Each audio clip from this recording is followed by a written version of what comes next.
Series 2. So, all 7 episodes of Primeval Series 2 I have watched and reviewed, so if you haven't seen those reviews, do check them out. They are in the playlist of my Series 2 reviews, along where this video will also be. So yeah, it is now time to rank all 7 episodes of the series. This list is purely subjective. This is just my opinion, so don't hate me for my opinions. I can agree to disagree, but yeah, don't hate me. So let's kick things off. Number 7. Now, I actually had quite a lot of fondness for this one when I was younger, but after my most recent viewing, it really did change my perspective. So, my least favourite episode of Series 2 is Episode 3.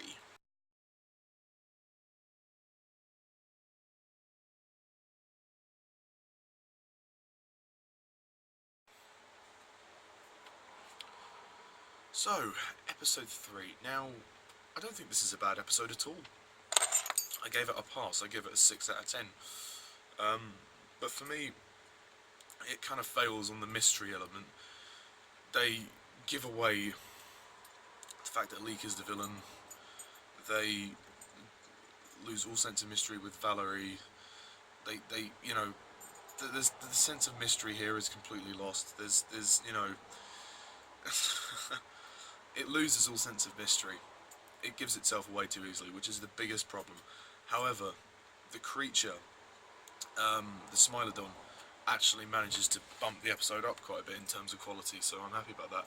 It gives it quite there's a lot of scare factor in this episode, and this episode is well written as well, apart from the fact that obviously the mystery elements are kind of lost.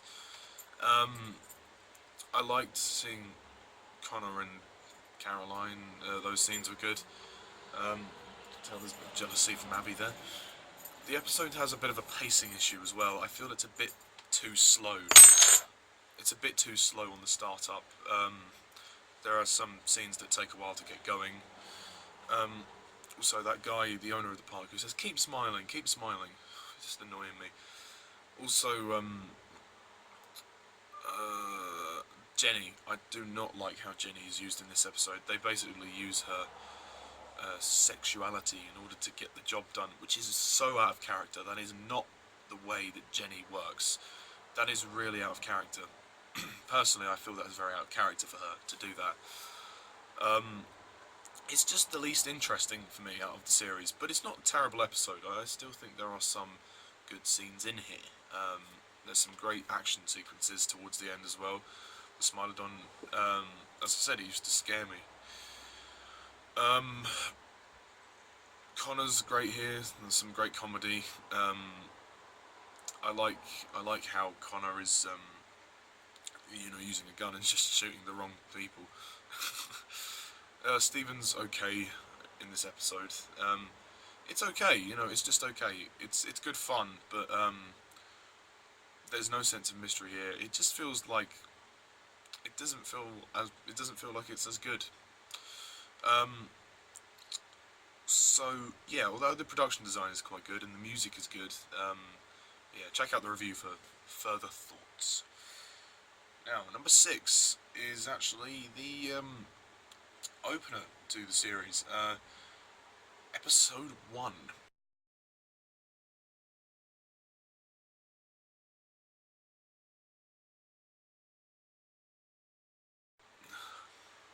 Episode 1 is a great episode, there's no doubt about that, but I've put it down here because I feel that the rest of the episodes get increasingly better, apart from Episode 3.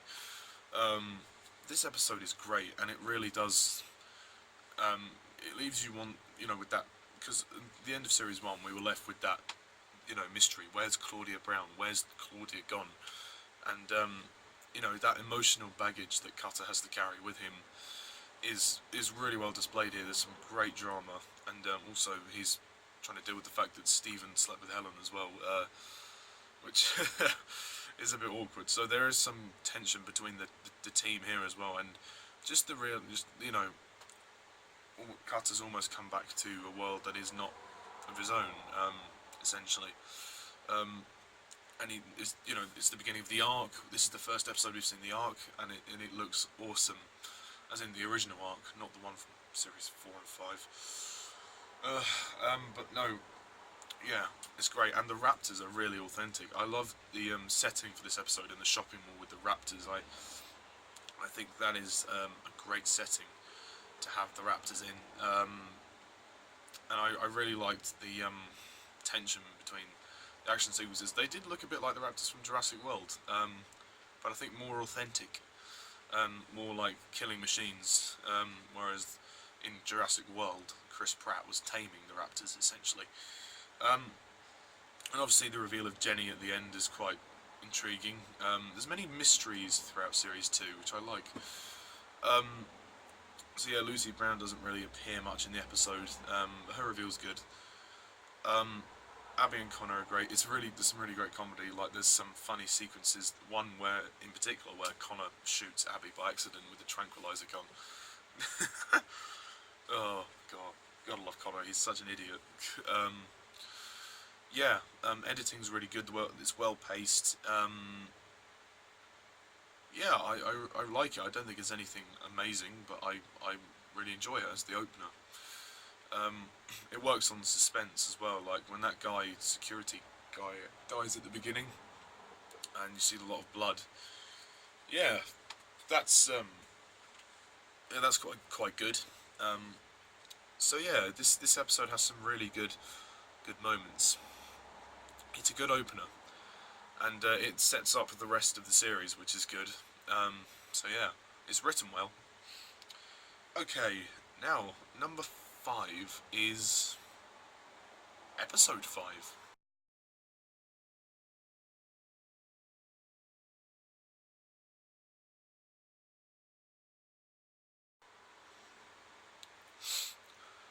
Yeah, episode 5. Now this one I think this one used to be my least favourite of the series. Yeah, but after my most recent viewing, I really like it. I think it's a great episode. It has a lot of suspense, especially with the Silurian scorpions underground. They are really quite, scary. And just the setting of the desert wasteland is really good. As for the little girl, Taylor, she's okay. I mean, I don't think she's all that necessary. She can be a little bit annoying at some points, but she's not bad. She's watchable. I liked that this was I didn't mention this in the review, but this is the first time when the audience are kind of left in a state of flux. It's like, oh, the anomaly's closed. Are they going to make it back? So it's like that tension of, oh, we're trapped on the other side of the anomaly. Like, as Cutter and Stephen and Taylor get trapped on the other side of the anomaly, and that's quite good. There's some really fun scenes as well. Like, also funny moments with Lester when he's like, for now, Daphne and Scrappy will have to take control of the anomaly operation, so Connor and Abby. Oh dear. Yeah, so that's quite funny. Also, the ball pit scene when they, I mean, it is a filler scene when Connor and Abby have to chase after the little millipede, and then she's like, Connor, what are you doing? He's like, I'm just having a little play, aren't I? Like, he's in the ball pit. That did take me back. Got good memories there.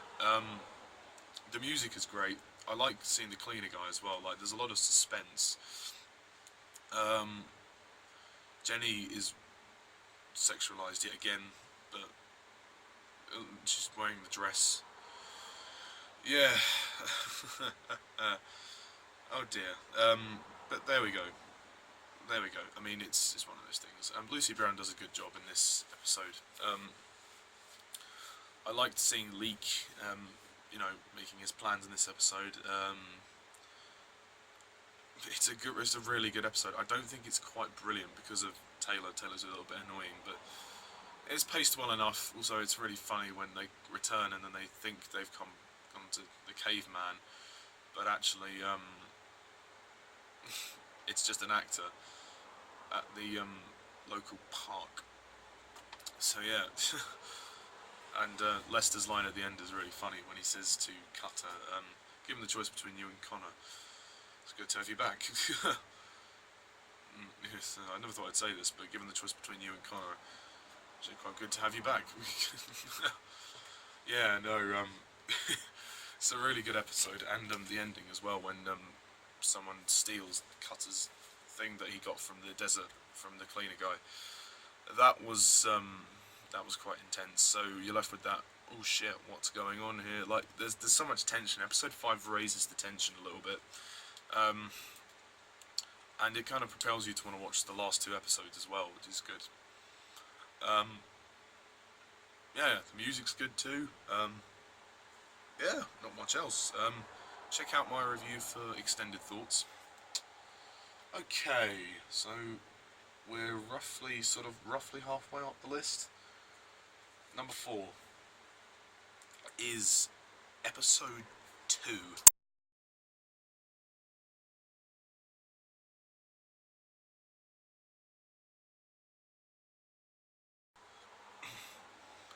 Episode 2 is fantastic. I love episode 2. It is brilliant. There's so much. It's the one with the most yuck factor. With the worms. They're really quite yucky and disgusting, and also with the fog, that gives it a real suspenseful feel, and the fear factor and the suspense factor really remains strong there through them being in the fog. Also, there's tension between the characters, like between Cutter and Jenny, which is good. Which is like, don't call me Claudia. Also, Helen. The opening sequence is really graphic, with Helen cutting her leg open, and that used to scare me. That used to scare me quite a lot. Some of those shots at the beginning are unnecessary, like with that businessman walking into the building. He's like eyeing the girls up, and then he's walking into his office, and he's like, everything has to go right today. And yeah, and then he dies. I mean, good on him, the prick. But no, yeah, those shots, like when he's walking in, I'm just like, can we just get to the story, please? It's not necessary. I like the music. I like the scene at the end when Cutter goes to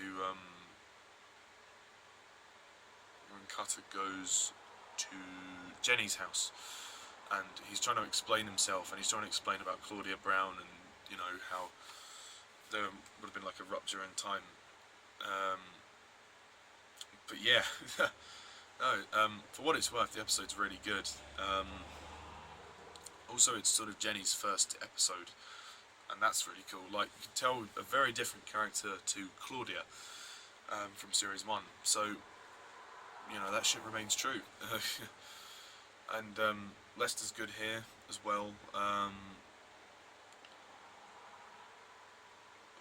Also Helen's in it briefly. Yeah, I think I believe it's this one where she goes to Stephen's house. It's either this one or episode 4. I can't remember which one it is, but yeah. No, it's a really good episode. So yeah. Number 3. So yeah, the top 3. Number 3 is episode 4.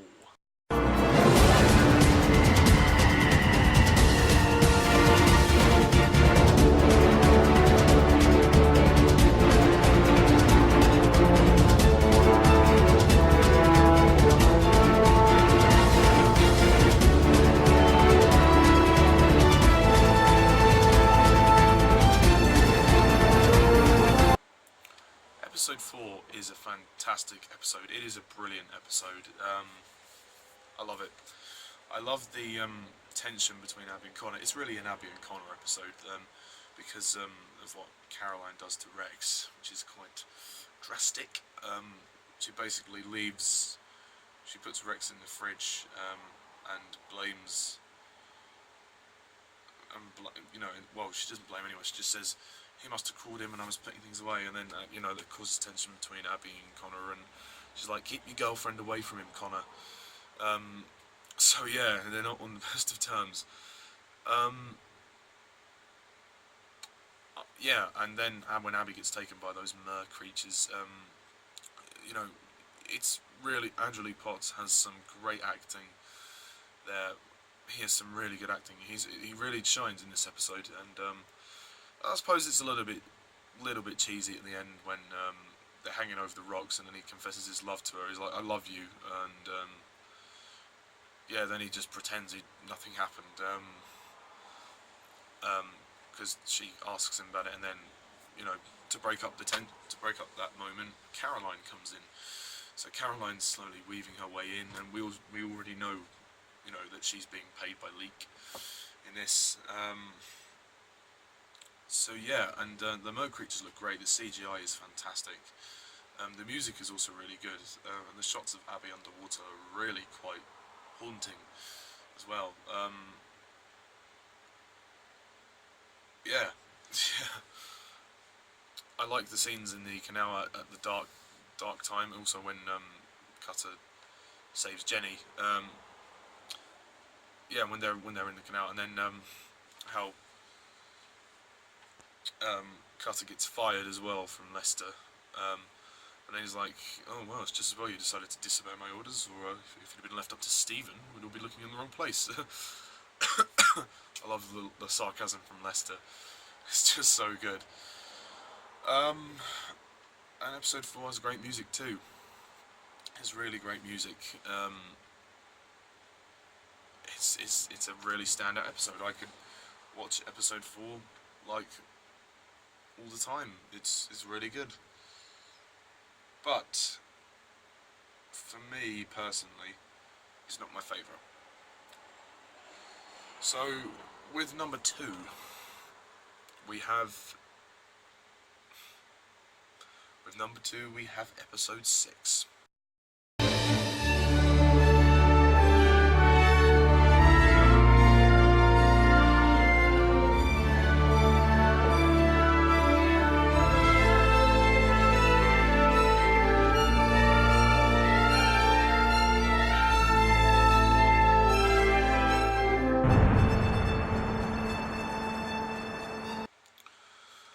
Now, episode 6 is brilliant. It is fantastically epic. The mammoth on the M25 is just a brilliant idea. Whoever thought of that, good idea. And I love Lester's line when he says, "I don't care if it shaved its legs or getting a bikini wax." You know, it's like the worst case scenario they've ever had, because on the motorway, in the eyes of the public, is the creature and the anomaly. So it's quite tense. But there's much more to it than just the mammoth stuff. Leek is revealed as the villain. Like, they find out about they suss out Leek. They find out Leek is the villain, and when Cutter sets the trap, and he walked into it, and Jenny walked into the trap. They track down Caroline to get Rex back as well, and eventually, you know, there's so much tension in this episode as well. So Stephen gets fired from the team, which is quite tense, and like Helen's there too. But there's these two moments of tension at the end that are intercutting, where you know, Cutter and Jenny, Abby and Connor are trying to find Caroline to get Rex back, and then they walk into a trap and they find Leek. And then Lester and the military are going there to find Leek, but they find one of his little mini sat-nav detector things. And the ending is quite brilliant on that cliffhanger of all of those creatures that Leek has been holding. So yeah, a lot of suspense here and tension between the characters. So, and I think it's one of the best written episodes of the show. It's that good. It is really, really good. And although the little make-out session between Helen and Stephen, like when they're like snogging, it was quite sexual. But yeah, it's the start of what I think is a brilliant finale. It's really tense. It's really suspenseful. It has some great character moments. I love sort of the bomb moment when Cutter, and he says, "Connor, you stay with me." So he trusts Connor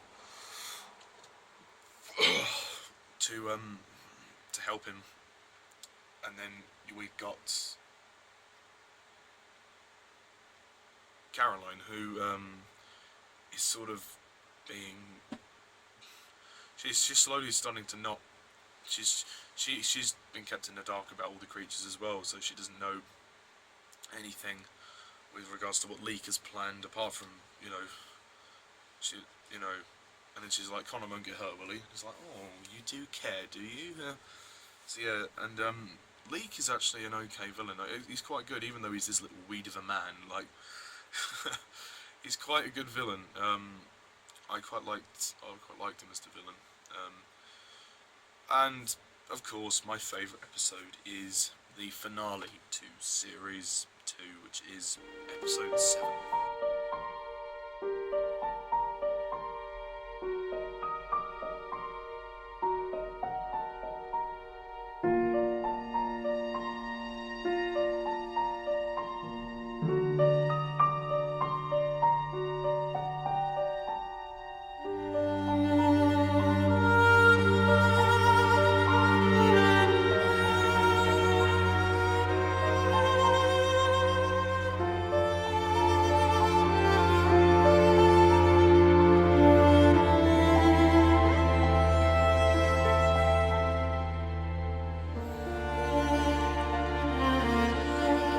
For me, Episode 7 just ticks all of the boxes. It has great action, great sense of scope, drama,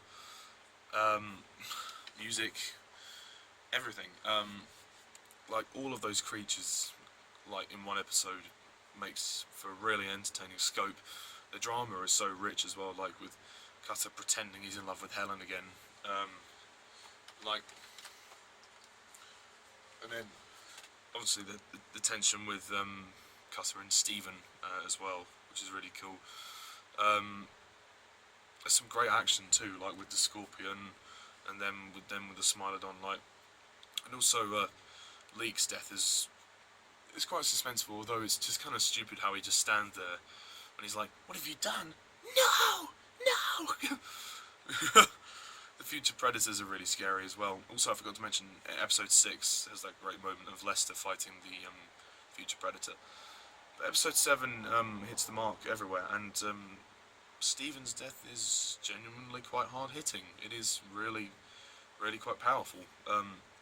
He makes the ultimate sacrifice. He realises that Helen has played him for a fool, and he's loyal to Nick, and he's like, sorry mate, I'm doing this one, and he makes the sacrifice to save them all. And it's really sad. They used the music called Tom Dies for Stephen's funeral, which is quite a sad scene at the end. Then we find out that cleaner guy has been duplicated by Helen. Like, there's a clones of himself. And yeah, and also Cutter at the end rips up the picture of Claudia Brown. He realises that, okay, maybe she's gone. I'm never going to get her back. And this new woman has come into my life who looks like her, but is actually nothing like her. Jenny. So yeah, there's that kind of tension of, like, Cutter's almost like a broken man. Like, his wife left him. His best friend Stephen has died. His this woman he loved, Claudia, is gone, and he's a broken man. He's lost everything. It's a real shame to see him fall so far from grace. And yeah, in series 3, well, in the few episodes he's in, we'll see him try and deal with all that. So yeah, I just think it's a brilliant conclusion. It just wraps everything up so well, and also, like, just seeing Helen at the end as well, which is like, be patient, Stephen, things will change. Yeah, she's so deranged. But yeah, that's it. So just to recap, my order is number 7, episode 3, number 6, episode 1, number 5 is episode 5, number 4, episode 2, number 3, episode 4, number 2, episode 6, and number 1 is episode 7. So, as an entire series, Primeval Series 2 is brilliant. It is fantastic. I'm going to spare no expense with this. It is brilliant, a brilliant series, even though I'm not a huge fan of episode 3. It doesn't change the fact that the series is the most consistent series of the show yeah, as of yet, I don't know whether we'll get any other series of the show, but it is the best series. Well, it is definitely one of the best series out there. I just love the mysteries with the episode. I mean, there is the only major issue is that they do reveal Leek a bit too early. Some of the mysteries, just like Leek being revealed too early, but this series is very tense. It's dramatic. It's a great continuation as well after series one. With the whole Claudia Brown thing. How they bring in Jenny and yeah. Also, just seeing all the characters, how they develop in this series, like how Connor becomes braver, how Abby's starting to like Connor a bit more, how Steven's kind of being weaved back in to help. Helen's manipulating Steven. Cutter is dealing with that emotional baggage of having lost Claudia, and then meeting this new woman who looks exactly like her, Jenny. There's so many great moments here of great drama, great character moments, and at the end of the series, it's a really emotional wrap up of Steven's death. It was the right time for him to go as well, and while series one had a really effective cliffhanger at the end of the series, it's nice for this one to kind of just emotionally for this one to kind of bring it all around, and then it raises the stakes as a sequel series should do. It ups the ante, it raises the stakes, and it makes for a fabulously entertaining series. And the creatures are fantastic as well. I love the creatures. This series probably has the best set of creatures the show has ever had, and the CGI for those creatures is brilliant. Also, the music is great. I love it. I love the music for all of the series. Well, at least 1, 2, and 3 anyway. Series 1, 2, and 3. So yeah, Series 2 as a whole is bloody brilliant. So yeah, that's all I have to say about that. So what do you think? Do you agree? Do you disagree? Put your comments down below. Let me know. And stay tuned for my reviews of Series 3 yet to come. So yeah, Series 3 Episode 1 review will be up soon. Also, my review of Indiana Jones The Kingdom of the Crystal Skull will be up soon. And then I'll do the ranking of the Indiana Jones films. Yes. So yeah, that's all I have to say. So thank you all for watching, as well as I'm Mr. Thomas 11. See ya.